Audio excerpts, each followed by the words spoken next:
નમસ્કાર દર્શક મિત્રો, સ્વાગત છે આપનું મંતવ્ય ન્યૂઝમાં અને ગુજરાતી 10 સાથે હું જીત ગઢવી। સમાચારની શરૂઆત કરીશું। મહત્વના સમાચાર ગાંધીનગરથી મળી આવ્યા છે। મનપા ચૂંટણીનું નવું રોટેશન જાહેર થયું છે।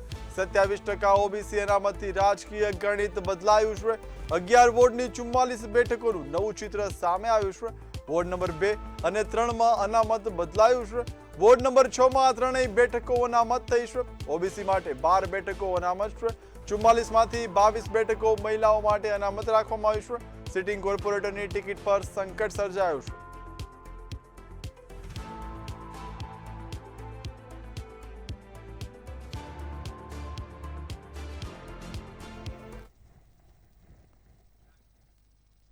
તો અમદાવાદથી વાત કરીએ। અતિવૃષ્ટિના નુકસાન મુદ્દે મુખ્યમંત્રીને રજૂઆત કરવામાં આવી છે।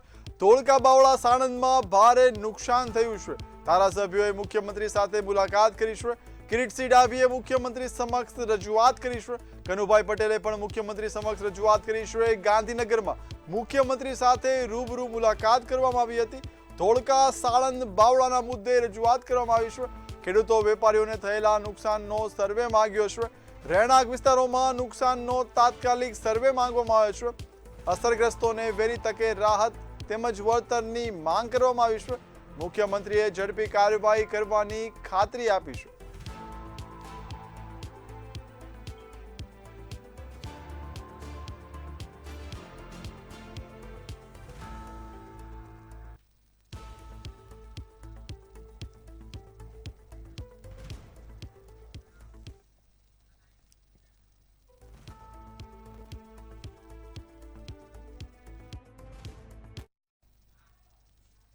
તો જામનગરથી વાત કરીએ। ચાંદીપુરા વાયરસનો વધુ એક બાળકનું મોત થયું છે। જીજી હોસ્પિટલમાં ચાંદીપુરાથી 5 બાળકોના મોત થયા છે। ધ્રોલના રોજિયા ગામના બાળકનું મોત નીપજ્યું છે। 1 વર્ષના બાળકનું સારવાર દરમિયાન મોત થયું છે। જીજી હોસ્પિટલમાં 2 બાળકો સારવાર હેઠળ હતા। મૃત બાળકનો રિપોર્ટ હજી આવવાનો બાકી છે।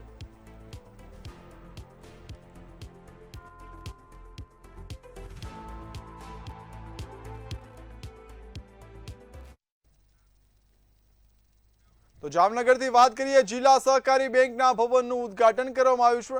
અમિત શાહે વર્ચ્યુઅલી ભવનનું લોકાર્પણ કર્યું હતું। 25 કરોડના ખર્ચે ભવનનું નિર્માણ કરાયું છે।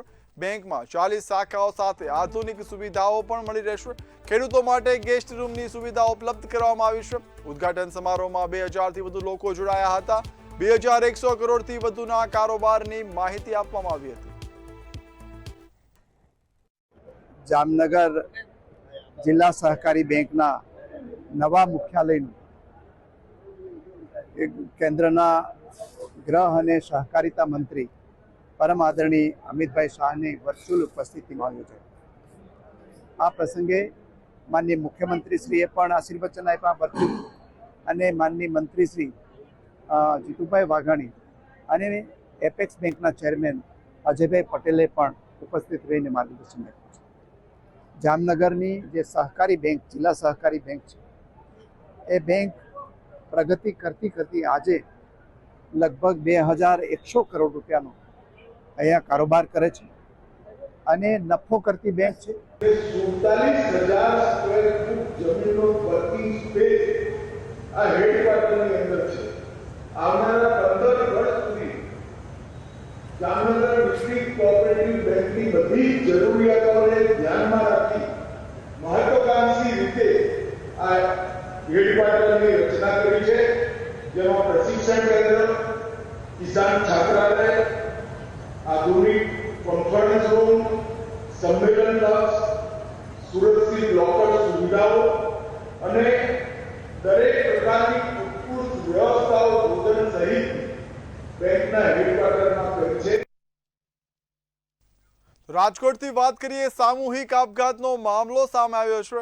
એસીપી રાજેશ બારૈયાનું નિવેદન સામે આવ્યું છે। પરિવારે ઝેરી દવા પી આપઘાત કર્યો હતો। સ્મિતાબેન ખખરનું સારવાર દરમિયાન મોત નીપજ્યું હતું। દિલીપભાઈ અને પુત્ર નિશિતનું પણ મોત નીપજ્યું હતું। આર્થિક સંકટ કે વ્યાજખોરીની તપાસ હવે થશે। ધમકી મળી હતી કે નહીં તે પણ તપાસવામાં આવશે। કોલ ડિટેલ પણ તપાસ કરવામાં આવશે। કોઈ સુસાઇડ નોટ મળી નથી તેવું જણાવવામાં આવ્યું છે। હાલ જાણવા મુજબ એક જ પરિવારના તમામ સભ્યો સામૂહિક આપઘાત કરેલ છે, જેથી એનું હાલ તાત્કાલિક કારણ જાણવું હાલ તપાસ ચાલી રહી છે. એમાં એમનો દીકરો જે નિશિત છે એ નિશિતના હાલમાં શું એ પોતે કોની સાથે કયા ધંધા સાથે સંકળાયેલો હતો, તેના મિત્રો કોણ હતા, શું હતા, એ બાબતની હાલ તપાસ પોલીસ દ્વારા કરવામાં આવી રહી છે. અને હાલ આપઘાતનું કારણ હાલ હજુ અકબંધ છે, પણ એ બાબતમાં પોલીસ આગળ તપાસ કરી રહી છે. ખાસ કરીને પરિવાર છે એનું કેવું કહી રહ્યા હતા કે વ્યાજખોરો તેમને ત્રાસ આપતા આ દિશામાં કોઈ તપાસ આ તમામ દિશામાં તપાસ કરવામાં આવશે.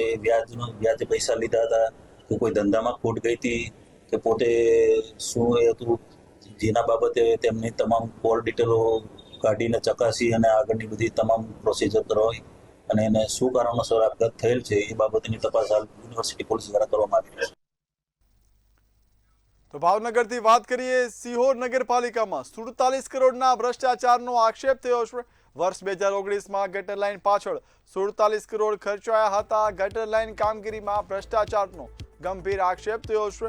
વિજિલન્સ તપાસનો ઠરાવ પણ કરાયો હતો. ભાજપની બોડી પર મુદ્દો ખારંભે પડવાનો આક્ષેપ કરવામાં આવ્યો છે.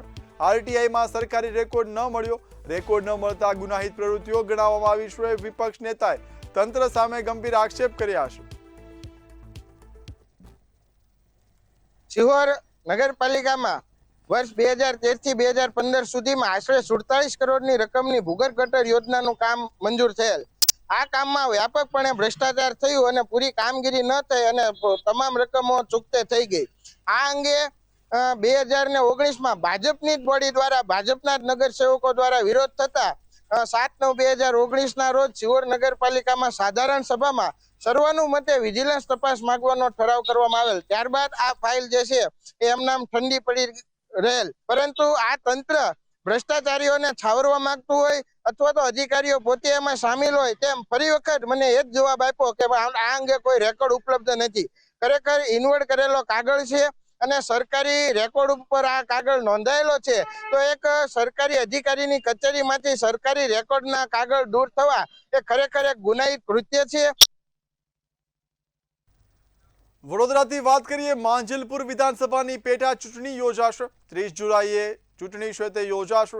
પેટા ચૂંટણીનું મતદાન 260 જેટલા મતદાન મથકો પર થશે. તમામ મથકો પર પ્રાથમિક સુવિધા પણ ઉપલબ્ધ કરવામાં આવશે. વરસાદ માટે વોટરપ્રૂફ મંડપ પણ તૈયાર કરાયા છે. દિવ્યાંગો અને વૃદ્ધો માટે રેમ્પની વ્યવસ્થા કરાઈ છે. તમામ મથકોનું લાઈવ મોનિટરિંગ પણ કરાશે. માંજલપુરમાં 2,19,494 મતદારો મતદાન કરશે. માંજલપુર વિધાનસભા મત વિસ્તારના મતદાતાઓને અપીલ કરું છું કે 30મી જુલાઈએ સવારે 7 વાગ્યાથી લઈને સાંજના 6 વાગ્યા સુધી મતદાનની પ્રક્રિયા હાથ ધરાવવાની છે. આપ સૌ મતદાતાઓ આપનો મતદાનનો અધિકારનો ઉપયોગ કરો, આપનો કિંમતી મત આપો. એ દિશાના તમામ પ્રયત્નો અમે વહીવટીતંત્રએ કર્યા છે. આપને સુવિધા માટે તમામ વ્યવસ્થા પણ કરી છે. આપનો કિંમતી મતદાન અવશ્ય કરો એવી હું આપ સૌને અપીલ કરું છું. તો વડોદરાથી મહત્વના સમાચારની વાત કરીએ. ફતેહગંજ બ્રિજ પર ફરી જીવલેણ અકસ્માત સર્જાયો છે. એસટી બસ અને એક્ટિવા વચ્ચે ટક્કર થતા અકસ્માત સર્જાયો હતો. યુવતી તૃપ્તિ માળીનું અકસ્માતમાં કરુણ મોત નીપજ્યું છે. અકસ્માત બાદ બસ ચાલક સ્થળેથી ફરાર થયો છે. 28 દિવસમાં છઠ્ઠો જીવલેણ અકસ્માત નોંધાયો છે. ફતેહગંજ બ્રિજની સુરક્ષા સામે ગંભીર સવાલો આવી રહ્યા છે. સ્થાનિકોમાં રોષ છે. તાત્કાલિક પગલાંની માંગ પણ સ્થાનિકો કરી રહ્યા છે. તબીબે માનવતા દર્શાવી તાત્કાલિક 108 બોલાવી હતી.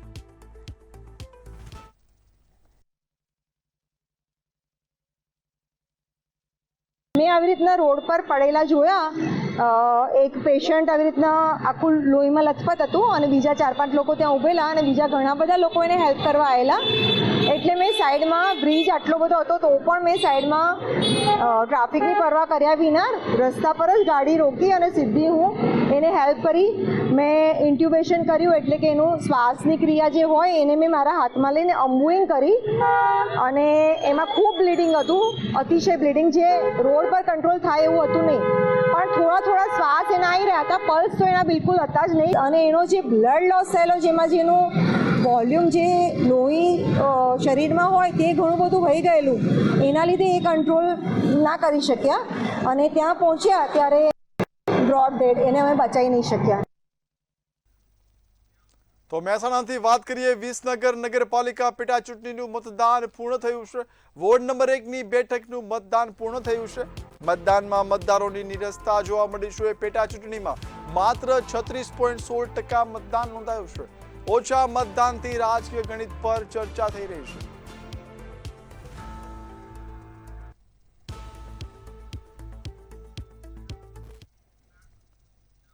હવે નજર કરીશું અન્ય સમાચાર પર. તો અમદાવાદ એરપોર્ટ પર કસ્ટમ વિભાગે દુબઈથી આવેલી એક મહિલા મુસાફર પાસેથી રૂપિયા 35.84 લાખનું સોનું ઝડપી પાડ્યું છે.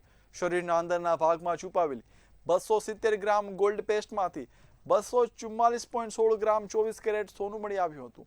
ડીઆરઆઈની બાતમીના આધારે કાર્યવાહી કરી કસ્ટમ્સ એક્ટ હેઠળ સોનું જપ્ત કરવામાં આવ્યું છે. સમગ્ર દાણચોરી મામલે વધુ તપાસ શરૂ કરવામાં આવી છે.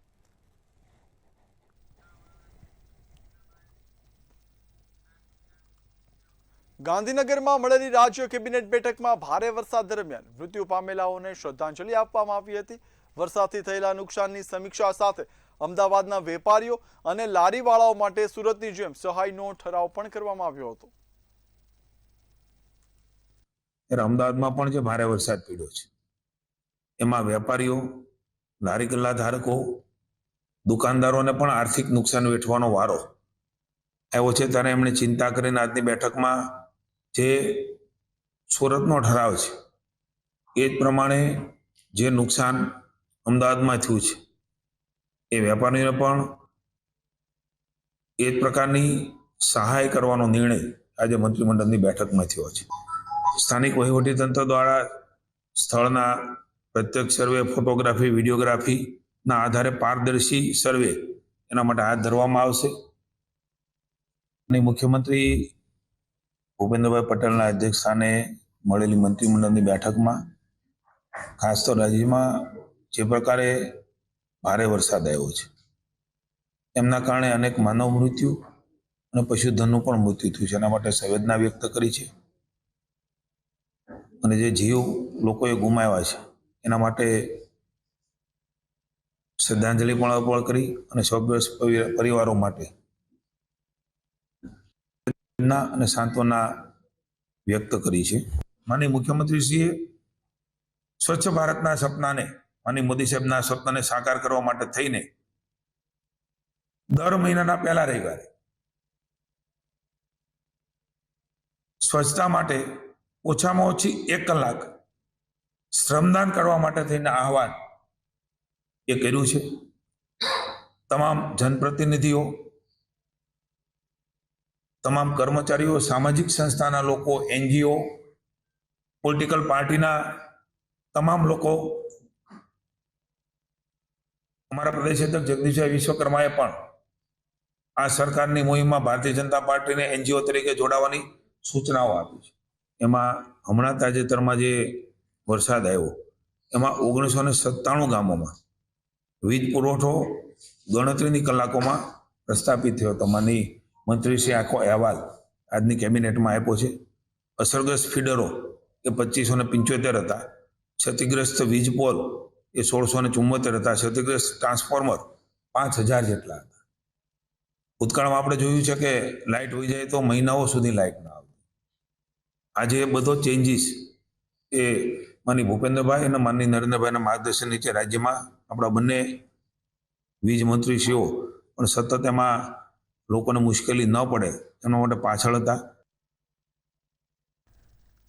ગાંધીનગરમાં ગ્લાસગો કોમનવેલ્થ ગેમ્સમાં બ્રોન્ઝ મેડલ જીતનાર ભારતીય પેરા પાવર લિફ્ટર ચંડુકુમારનું ભવ્ય સ્વાગત કરવામાં આવ્યું હતું.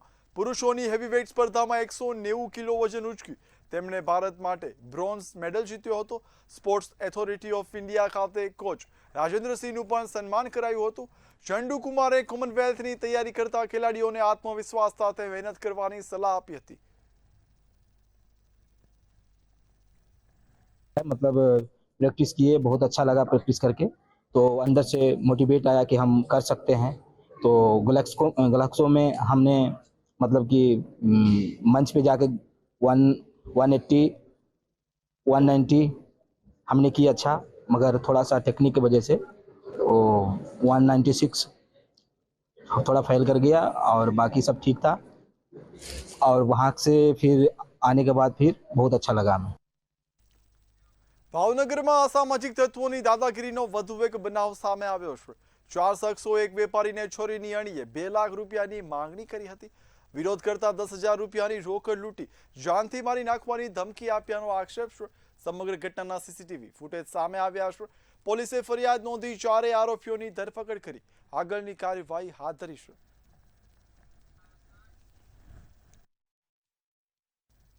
ભાવનગરના કુંભરવાડા વિસ્તારના રેલવે અંડરબ્રિજમાં ચોમાસાની શરૂઆત સાથે જ ફરી છતમાંથી પાણી ટપકવાની સમસ્યા સામે આવી છે.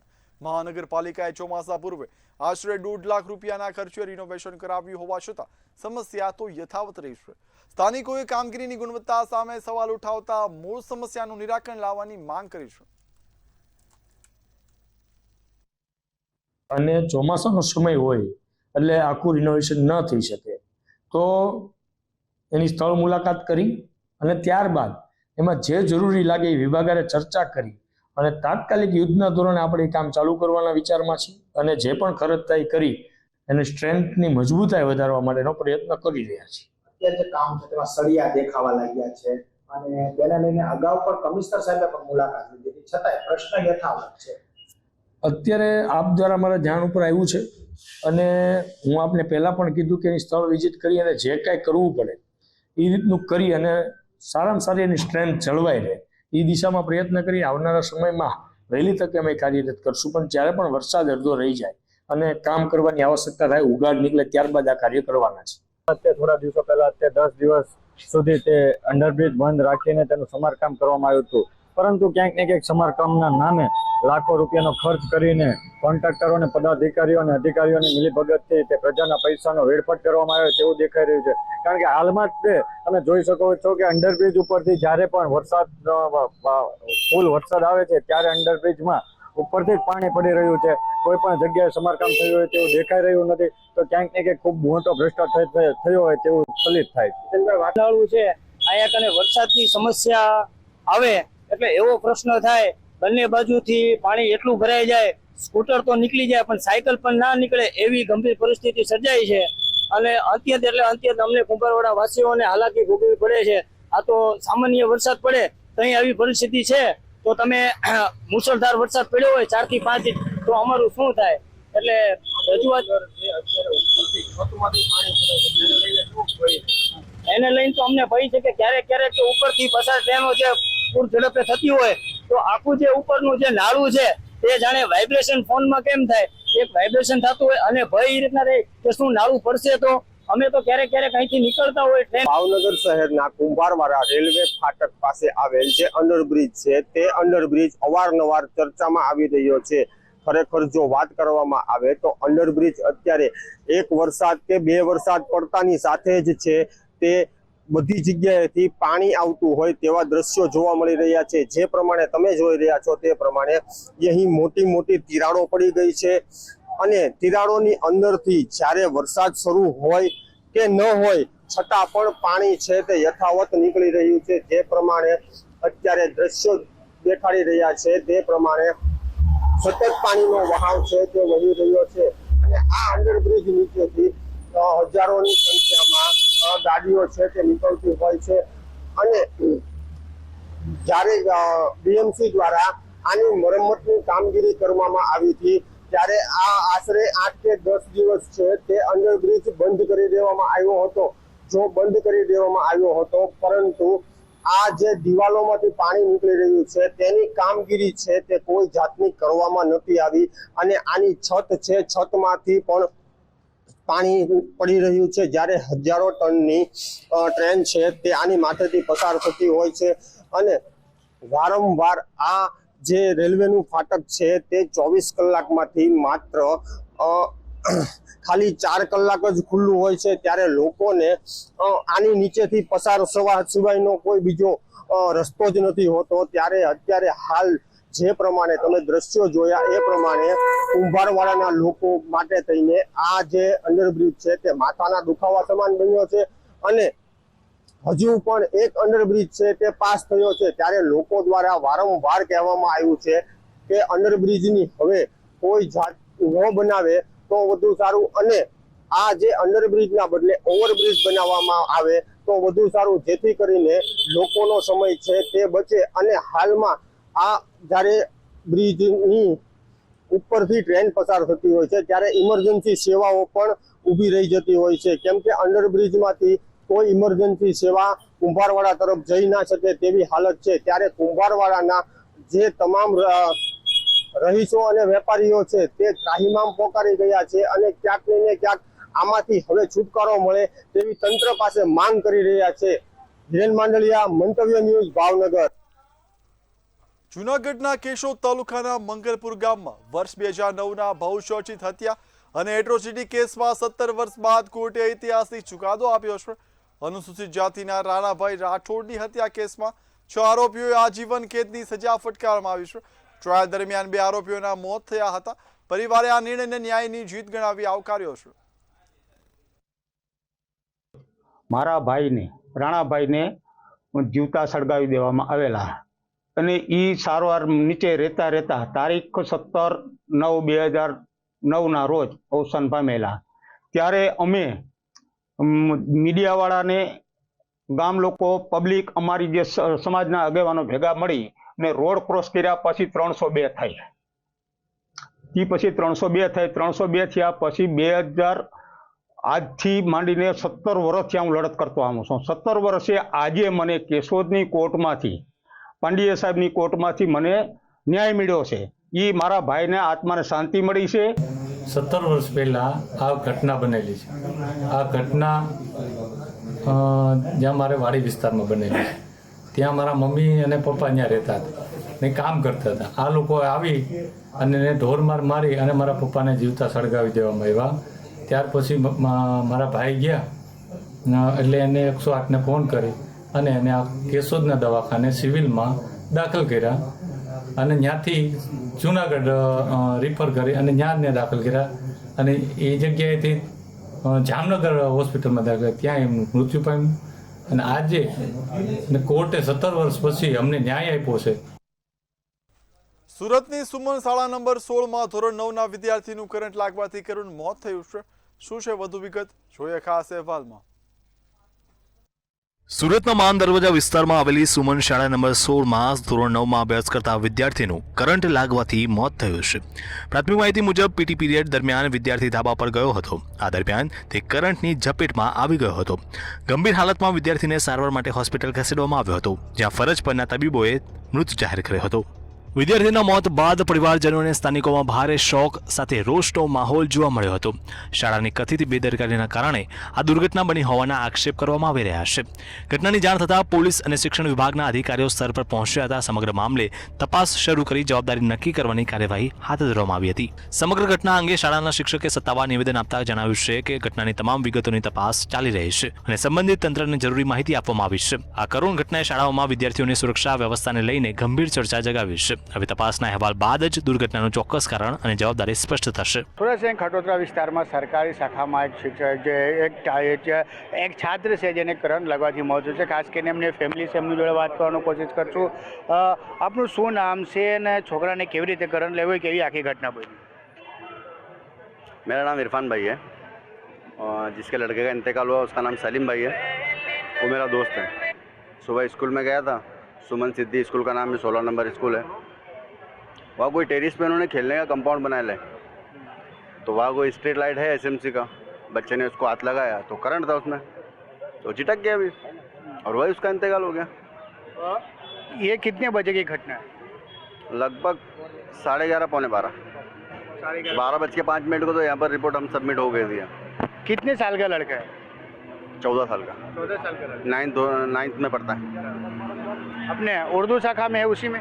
हाँ બિલકુલ. આ છોકરા છે, અધિકારી છે, એમની જોડે જાણવાનું કરશે. સાહેબ, આપનું શું નામ છે અને કેવી રીતે આખી ઘટના બની? આચાર્ય આ છે. આખી ઘટના કેવી રીતે બની છે? ઘટના એવી બની કે આજે 7મા પીરિયડ દરમિયાન પીટીના તાસમાં બાળકોને રમવા લઈ ગયા હતા. તો રમીને પછી પીરિયડ જેવું બદલાયું તો પીટીના શિક્ષક એમને પાછા ક્લાસમાં લઈ ગયા હતા. ક્લાસમાં લઈ જતી વખતે એ પાછળ હતા જે બાળકીઓ અને છોકરાઓની હરોળ આગળ ને છોકરીઓની પાછળ હતી. તેમાં જે છોકરાઓ ગયા તો મરનાર મૃતક અબ્દુલ રહેમાને આવી રીતે ડાયરેક્ટ જ સ્ટ્રીટ લાઇટ જે દિવાલની સાથે એટલે ટેરેસ પર સાથે અડીને હતી એને પકડી લીધો. એટલે એ તરત જ કંપવા લાગ્યો એટલે તરત બીજા બાળકે એને ખેંચી લીધો, એને પણ ઝટકો. એટલે પેલો બૂમાબૂમ કરી તો પીટીના શિક્ષક દોડીને આવીને પોતાના હાથમાં જે દંડો હતો એનાથી વાયરને ઝટકી નાખ્યો. એટલે આ ઘટના બની. એટલે સાહેબ વાયર ત્યાં છોટી હતી, કેવી રીતે છોકરા કર્યો ને ટેરેસ પર શું કરતો હતો? એ ટેરેસમાં અમે રમવા લઈ ગયા હતા. એવું છે. વાયર છૂટ્યો હતો? વાયર એ અમને નહીં જોયું, પરંતુ એને થાંભલો જેવું પકડ્યું. તો આપે ત્યાં ને આચાર્ય છો, તમને ખબર નહીં કે જે સ્ટ્રીટ લાઇટ છે એનું વાયર બરાબર છે કે નહીં? જ નહીં ને. તો ક્યાંથી કરંટ લાગ્યો? હા, તો એ જ જોવાની વાત છે ને. અમને બી ખબર નહીં ને અત્યારે જે જોયું એટલે આવું થયું એમ. કેટલા વાગ્યાની ઘટના છે અને ફેમિલીને ક્યારે જાણ થયું? સિવિલ ક્યારે લાવવામાં? 11:40 પીરિયડ બદલાયો એટલે તરત જ અમે આવી. જ્યારે ઘટના બની તરત 108ને ફોન કર્યો અમે, પરંતુ 108 આવવામાં જરા મોડું અમને લાગ્યું. તરત જ દોડીને હું મારા ગાડીમાં લઈ આવી ઇમરજન્સીમાં. તો ત્યાં કેટલા એવા તારો ખુલ્લા છે જે લોકો જોખમ ત્યાં કરી રહ્યા? સાહેબ મને ખબર નથી. તમે આચાર્ય છો, તમને કઈ ખબર? એ મારા ટેરેસની વાત કરું છું, ત્યાં નથી. પણ આ થાંભલો અળગતા આવું થયું છે. બિલકુલ આ જ સ્કૂલ છે જ્યાં થોડાક દિવસ પહેલાં જે નાયબ સીએમ છે હર્ષ સંઘવી છે ત્યાં શિક્ષણ આપણે જે છોકરાઓના છે એ લાવ્યા હતા પ્રવેશ કરવા, અને ત્યારબાદ આજે છે જે એ છોકરાને કરંટ લાગવાથી મોત છે. તે જ સ્કૂલમાં ખાસ કરીને વાત કરીએ, જય સાહેબ વાત કરીએ કે સુરત શહેરમાં જે સરકારી શાખા છે જે કશે ને કશે વિવાદપદ છે. ખાસ કરીને જય સાહેબ જોઈ શકાય છે કે આ સુરત શહેર ને ખડોદરા વિસ્તારમાં આવેલી જે ઉર્દુ શાખામાં એક નવા છાત્રને વિદ્યાર્થીના જે નવામાં ભણે છે જે છાત્ર છે એનું કરંટ લાગવાથી મોત છે. હાલ તો જેમની 100 છે છોકરાને ન્યૂ સિવિલ હોસ્પિટલ ખસેડવામાં પીએમ અર્થે હાલ જે પોલીસ છે એ તપાસ કરી રહી છે. કેમેરામેન શોએબ શેખ સાથે દીપક રાય, મંતવ્ય ન્યૂઝ, સુરત. તો ગુજરાત એટ 10માં હાલ બસ આટલું જ. હવે નિહાળો ઝડપી સમાચાર મંતવ્ય એક્સપ્રેસમાં. નમસ્કાર.